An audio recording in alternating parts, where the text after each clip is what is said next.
안녕하세요. 축구 감별사입니다. 프리미어리그 17라운드 아스널 대 맨시티 경기를 분석해 보겠습니다. 이 경기를 분석하는 이유는 맨시티의 변형된 전술과 아스날 문제점이 잘 나와서 분석해 봤습니다. 포메이션 라인업입니다. 아스날은 4-2-3-1 포메이션으로 나왔고 맨시티의 볼 소유 시에는 4-4-2로 바뀌는 형태가 나왔습니다. 외질과 페페가 이동하여 미드필더에 위치하고 마르티넬리와 오바메양이 공격에 위치하였습니다. 맨시티는 4-3-3 포메이션으로 나왔는데요. 하지만 아스날 볼 소유 시에는 4-2-3-1 포메이션을 유지했습니다. 그리고 공격 시에는 2-3-5 포메이션으로 변형하였는데요. 맨시티는 포메이션을 많이 변형하는 플레이를 보여주었습니다. 기존 맨시티의 풀백들은 미드필더로 움직였고 인버티드 풀백의 역할을 하였습니다. 그리고 공격형 미드필더는 앞쪽으로 한 칸 올라가서 하프 스페이스를 공략하였습니다. 하지만 아스날전에는 필포덴이 기존 윙포워드 자리가 아닌 안쪽으로 접어 들어오고 필포덴과 데브라이너가 하프 스페이스를 공략하였습니다. 그리고 필포덴의 빈자리를 벤자민 맨디가 올라가서 자리를 채워 2-3-5 포메이션을 만들었습니다. 워커만이 인버티드 풀백의 역할을 하였습니다. 첫 골 장면을 보면 2-3-5 포메이션을 극명하게 볼 수 있는데요. 스털링과 데브라이너만 스위치되어 있고 필포덴이 안쪽으로 접어 들어가고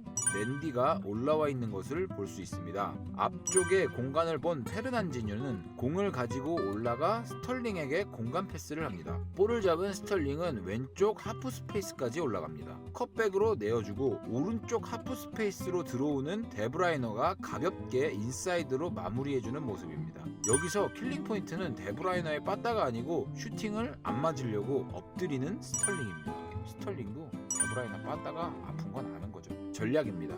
맨시티의 공격 상황에서 2-3-5 포메이션을 썼고 이때 아스날은 4-2-3-1 또는 4-4-2 포메이션을 썼습니다. 맨시티가 준비해온 것은 중원의 숫자를 가져가는 것인데요. 맨디와 스털링은 경기장을 넓게 이용하면서 아스날 풀백을 잡아놓고 수비 공간을 벌려놓는 역할을 하였습니다. 그리고 제수스는 센터백 사이에 위치하였죠. 그때 중원 미드필더 숫자를 보면 맨시티는 5명, 아스날은 3명으로 맨시티가 수적인 우위를 가져가는 것을 볼 수 있습니다. 지속적으로 중원에 수적 우위를 가져가는 모습들이 보였는데요. 균도안, 스털링, 데브라이너, 필포덴 4명의 선수와 아스날 3명의 미드필더로 우위를 가져갔습니다. 이 상황에서는 맨디까지 넓게 벌리면서 중원 숫자와 사이드 공격 루트까지 가져갑니다. 아스날은 공격 상황에서 4-2-3-1 포메이션을 썼고 이때 맨시티는 4-2-3-1 또는 4-4-2 포메이션을 썼습니다. 페페와 마르티넬리는 경기장을 넓게 서서 맨시티 센터백들의 뒷공간의 빈 공간을 이용하는 전략이었습니다.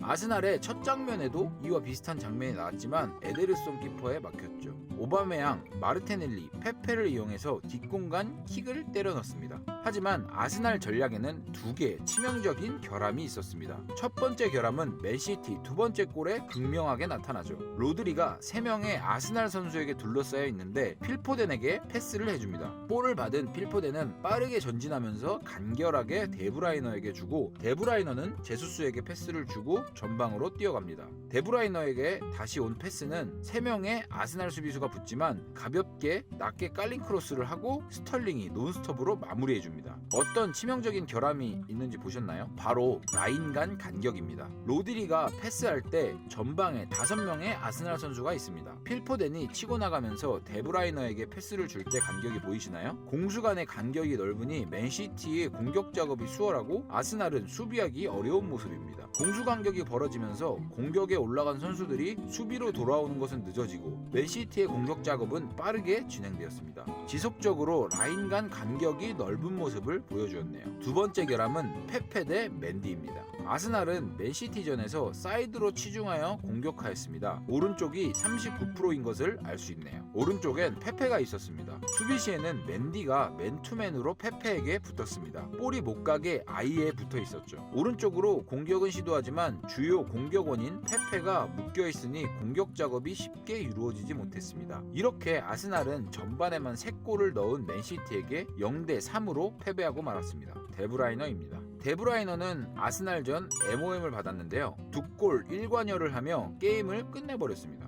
야, 저 데브라이너는 순진하게 생겨가지고 로켓포나 발사하고 어우 장난 아닙니다 진짜. 세 번째 골을 보면 필포덴이 준 패스를 결에 따라 돌면서 가볍게 귀행두지를 제치고 본인이 치고 들어가 왼발로 마무리합니다. 빠따도 빠따고 코스도 코스고 미추어 버리겠네요. 하프스페이스와 존 포틴. 하프스페이스에서 아스날은 21개의 패스에서 12개의 패스를 성공시켰고 박스 안으로 넣는 패스가 성공된 건 2개밖에 안 되는 걸 알 수 있습니다. 앞서 말했듯 사이드로 수비 뒷공간을 노렸기 때문에 이런 데이터가 나온 것 같지만 박스 안에서의 작업이 이루어지지 못한 것을 알 수 있습니다. 맨시티는 44개의 패스 중 37개를 성공시켰습니다. 그리고 박스 안으로 넣는 패스는 6개가 성공했고 어시스트가 2개가 기록된 걸 알 수 있네요. 역시 하프 스페이스를 이용하는 팀답습니다. 존 포틴에서 아스날은 14개의 패스를 했고 9개를 성공시켰습니다. 하지만 앞쪽으로 가는 패스보다는 사이드로 가는 패스가 대부분인 것을 알 수 있습니다. 그리고 박스 안으로 넣는 패스 3개 중에 앞쪽으로 전진하는 건 실패한 걸 볼 수 있습니다. 하프 스페이스 존 포틴에서 박스 안쪽으로 접근하지 못한 것을 알 수 있네요. 이제 득점이 안 나온 이유를 알 것 같습니다. 맨시티는 47개의 패스 중 39개를 성공시켰습니다. 박스 안쪽으로 들어가는 패스는 5개를 성공시킵니다. 하지만 여기서 데브라이너의 세 번째 골을 보면 존 포틴에서 나온 걸 알 수 있습니다. 하프 스페이스와 존 포틴에서 게임이 끝났다고 볼 수 있네요. 오늘 아스날 맨시티 분석 영상은 여기까지고요. 혹시 다른 분석 영상을 보고 싶으시다면 댓글로 남겨주세요. 시청해주셔서 감사드립니다.